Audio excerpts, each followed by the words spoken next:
Welcome back to Collegiate Sports Connect. I'm Anthony Grassi here at the 2025 NCAA Convention. Happy to sit down with Vice Chancellor, Director of Athletics at Omaha, Adrian Dowell. Adrian, thank you for joining me. Thanks for having me. Appreciate it. So we'll start with a big win for you personally.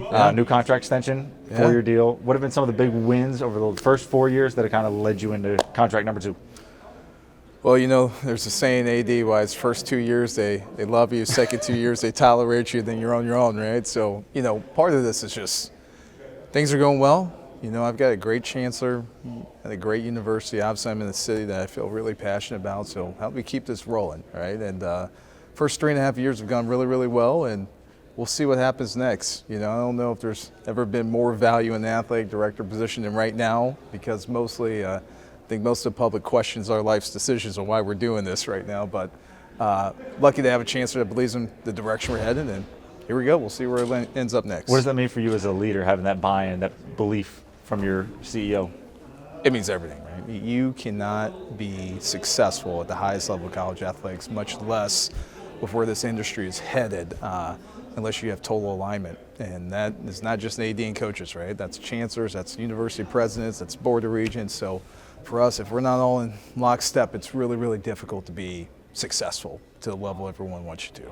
One of those pieces of success that you've had is that your self-generated revenue is up. You can correct me on the exact number, 60-ish%. Yeah. Which is a big number. It's a big number. So what have been the keys to success to make that number happen?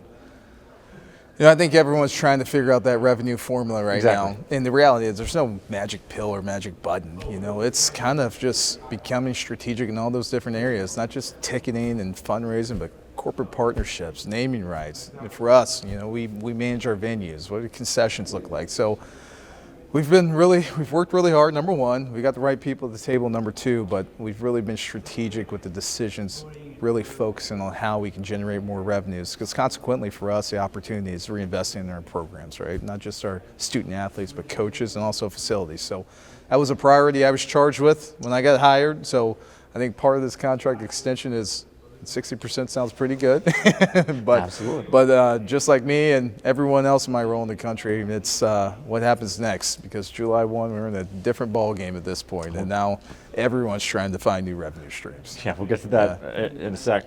Have there been structural changes that you've made within your department to help make that happen? You know, certainly when I first arrived, we made a lot of structural changes, and certainly an emphasis on revenue generation from our external units, but also like our facility management units as well. But, you know, moving forward with where the landscape is going, I think all of us are looking at our organization structure and understanding maybe what made sense previously might need to look a little bit more different as we move forward. How do you balance what the funding needs are? I imagine there's a bunch. Everybody around here has a bunch. Yeah. Between the revenue sharing that's coming, the facility needs that you may have, the general support for your coaches and your programs, how do you balance all that and more? Yeah, I think it's relative to where you're competing, right? It's relative to what neighborhood you're living in. Now, there's certainly some schools that can maybe balance doing it all, but the reality is, as a mid-major, you have to prioritize what you're going to focus on. And the first thing I tell our staff, and certainly our coaches, is we can't be everything. You know, we've got to figure out what's important ROI-wise from an institutional setting, you know, where do they see the most turn back on, and also for us, what do we think is going to help move the needle the most for us, not only resource-wise, but also relevance-wise, and those are the areas we need to invest in. How do you think about strategically investing in certain programs? Obviously, revenue sharing is going to be a big piece of that potentially, but how do you think about what, to I guess maybe use what might not be the right term, but it is apt, the right sports to bet on moving forward from a business Selective standpoint? excellence, right? Yeah. This is a real funny conversation. I got to be honest with you. Unless you're at the highest level, you've always been preaching and practicing selective excellence. Like, the reality is, we can't be good at everything. Unless you get a bunch of lightning bolts. You can't be good at anything, right? So this has been a very real reality for us forever, right? You can't invest the same amount in every sport as you do some of your main revenue generating sports for us. So it's continuing the same for us. Let's select those sports that, you know, the formula might be different school to school, but what can we win in? What moves the needle for us? And what sports we feel there's ROI. Understand there's ROI in everything, but certainly we've got to become a little bit more focused on really focusing our resources in some cases, reallocating resources to those sport programs that can give us the things we need, for sure. How do you go about having those maybe harder conversations with reallocating those dollars? And that's where I'm going. I mean, we've always had those conversations, right? That's an annual drill, and I don't want to speak for everyone, but I'm going to guess that's an annual drill for most of the mid-major ADs of the world. Now it's just, ironically, most of the landscape, whether you're P4 or on down to mid-major, you're having to have those same conversations now. How does hockey play a maybe unique role in that conversation? Yeah, vital role for us. I mean, the reality is we're pretty fortunate. Just hockey's the perfect fit in the market we're in, right? If you're a college hockey or just a hockey fan in general, like Omaha Maverick hockey is the thing to do. So for us, we need to maximize the opportunity, the promotion, the relevancy, and consequently the resources generated by our hockey program to reinvest into not just a hockey program, but all of our sport programs. And that's the game you're seeing, right? As everyone's taking a hard look at their sport portfolios and how much they're investing in each sports, what you can't afford to do is not really, take that pill and really bet on the sports that you certainly see there's ROI opportunity on. Is there the potential as an institution that does not sponsor football at the moment for hockey to kind of serve as like the football for you guys? Yeah, it already does, right? I mean, there's a lot of opportunities for all of our student athletes, and certainly promotion-wise and relevancy-wise that we wouldn't have that opportunity without a very successful and relevant hockey program. But as we move forward, and this is what we're all trying to figure out in real time, right? For the programs that generate the majority of the revenue, how do we allocate that moving forward? Does it stay with that program? Do you still try to take care of all your children and the other sport programs with that as well? And that's hard decisions we're all having to make right now.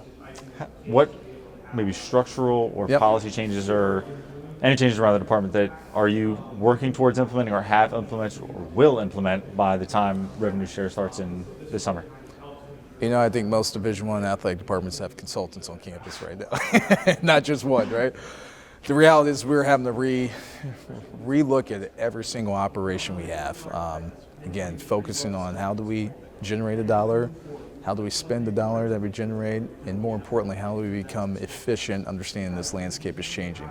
And the reality is, in the Division I landscape especially, deregulation is what we're looking at, and certainly personnel management, especially player personnel management, is something I think we're all trying to figure out how we're going to get a grasp on this moving forward. And I think consequently, moving forward in the landscape, you're going to see a lot of athletic departments have different units, new units that maybe look a lot more like professional organizations moving forward.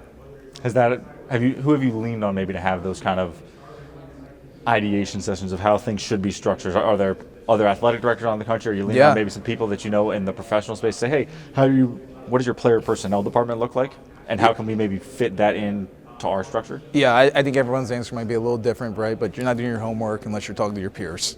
Especially at our level, we're all going through the same thing. Certainly leaning on some of the experts in the industry, consultant-wise, who can really help you understand what other people are doing.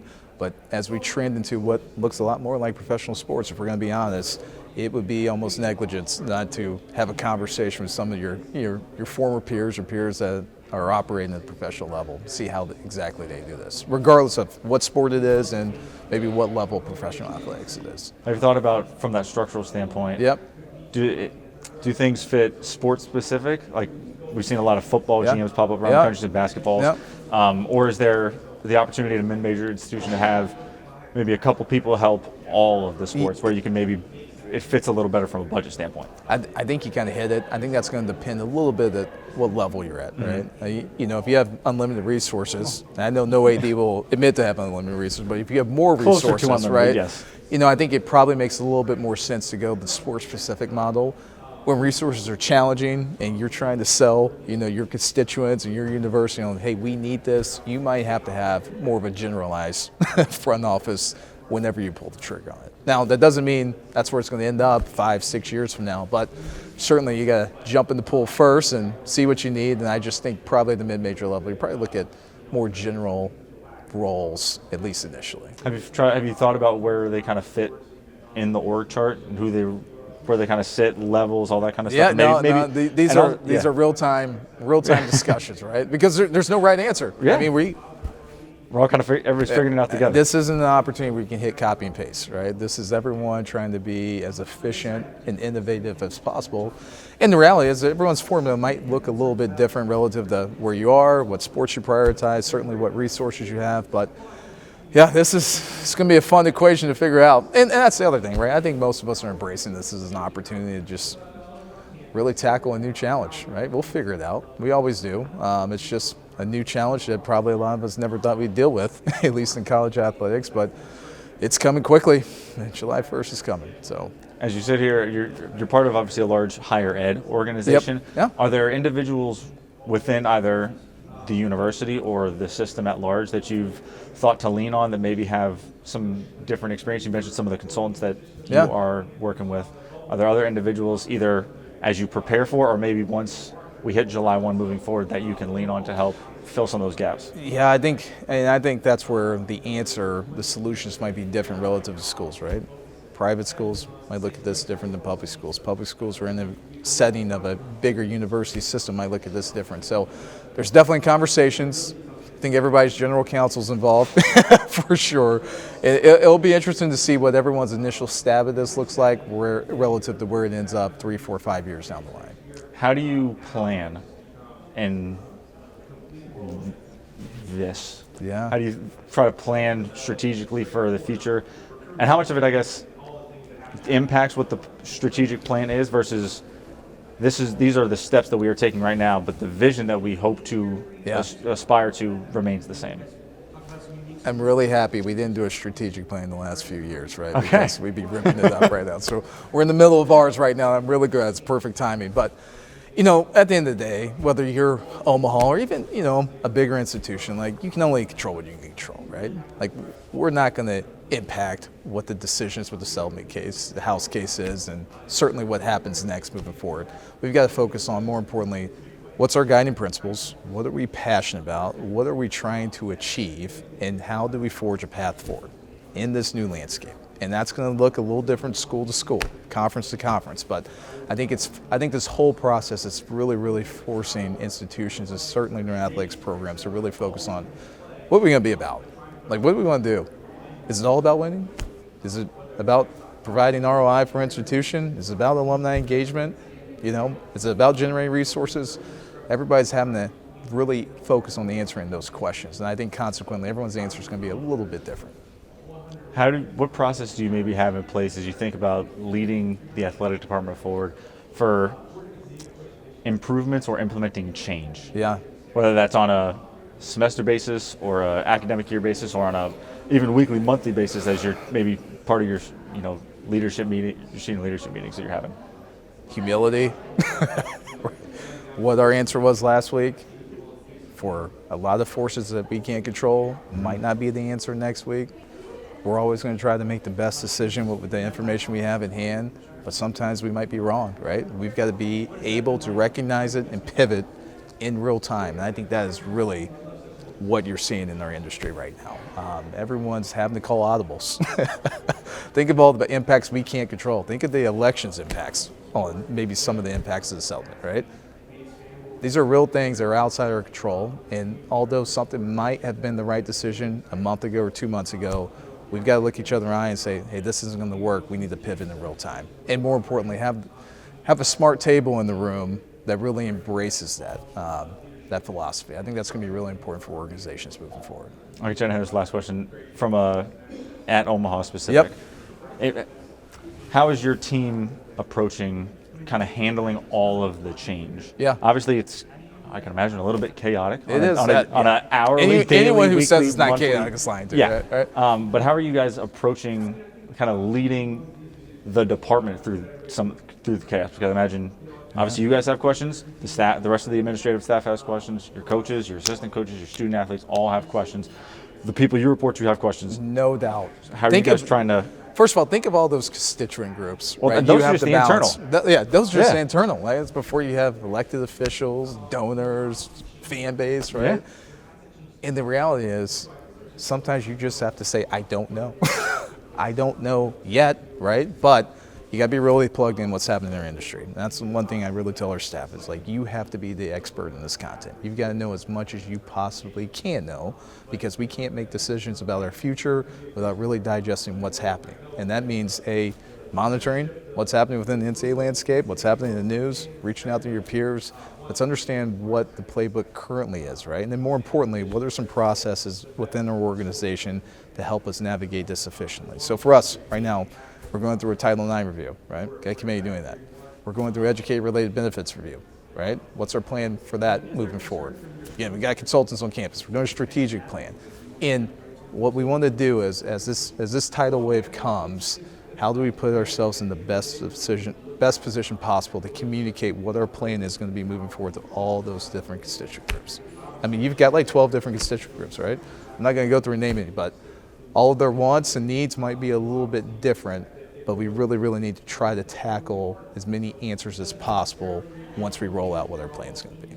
Insightful. Adrian, thank you so much for joining me today. Thanks for having me.